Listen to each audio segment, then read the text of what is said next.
Okay, Jeremy, why is it important to acknowledge impact?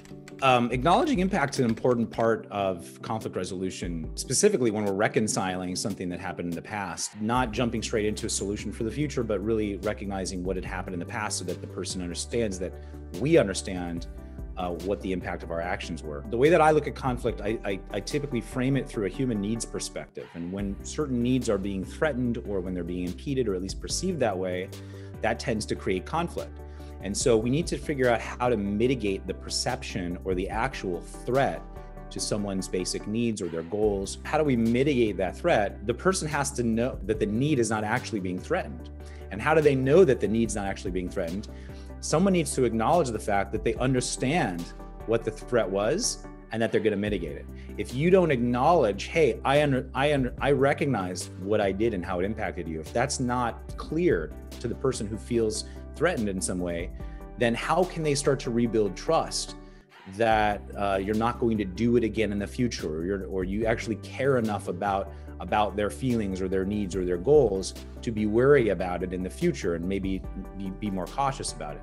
So we need to mitigate the threat in order to resolve the conflict. And in order to mitigate the threat, we need to acknowledge I know that this is how it landed with you in the past, and I'm going to be more cautious about it going forward. So I think it's really important to acknowledge the impact that it had on someone. It doesn't mean that we agree with it or that we admit that we have to acknowledge like, hey, I made a mistake or something like that.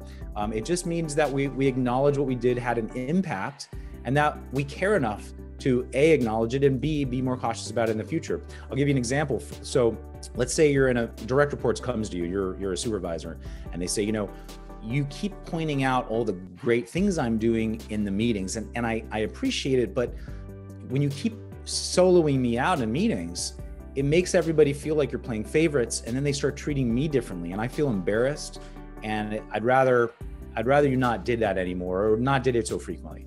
And so a manager's defensive reaction could be like, well, why are you giving me this crap? Like, well, I'm just trying to point out what you're doing right. What I did something wrong? And it's like, no, we're not saying you did anything wrong.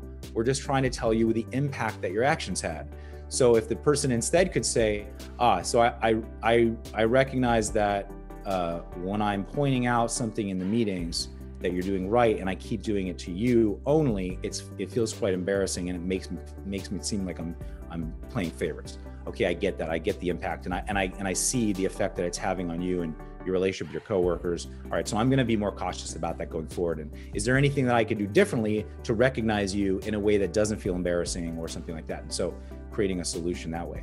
But at least hearing that, hey, you hear the impact it's having, you hear the effect that your behavior is having on me, that helps to rebuild some trust to mitigate, hey, that this isn't going to happen again in the future, and that I don't have to feel threatened by that behavior anymore. So acknowledging impact is really important, even if you don't think you did anything wrong, and a lot of times we don't.